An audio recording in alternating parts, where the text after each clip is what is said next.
शरद पवार उद्या वर्ध्याच्या दौऱ्यावर असणार आहेत। उद्या राष्ट्रवादीचे उमेदवार अमर काळे यांचा उमेदवारी अर्ज दाखल करण्यासाठी शरद पवार वर्ध्यात येणार आहेत। माजी गृहमंत्री अनिल देशमुख यांनी याबाबतची माहिती दिलेली आहे।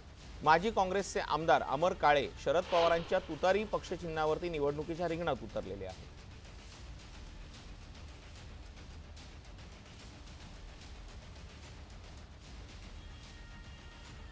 वर्धा लोकसभा मतदारसंघाची उमेदवारी माजी आमदार अमर काळे यांना महाविकास आघाडीच्या माध्यमातून व राष्ट्रवादी काँग्रेस पक्ष शरद पवार यांच्या तुतारी चिन्हावर मिळालेली आहे।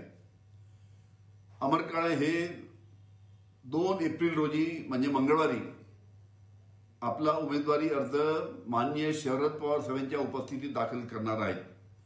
माननीय शरद पवार साहेब अमर काळे यांना आशीर्वाद देण्यासाठी 2 एप्रिल रोजी वर्धा येथे 11 वाजता येणार आहेत। आपण मोठ्या संख्येने सर्वांनी 2 एप्रिलला 11 वाजता फॉर्म भरण्यासाठी उपस्थित राहावं ही विनंती।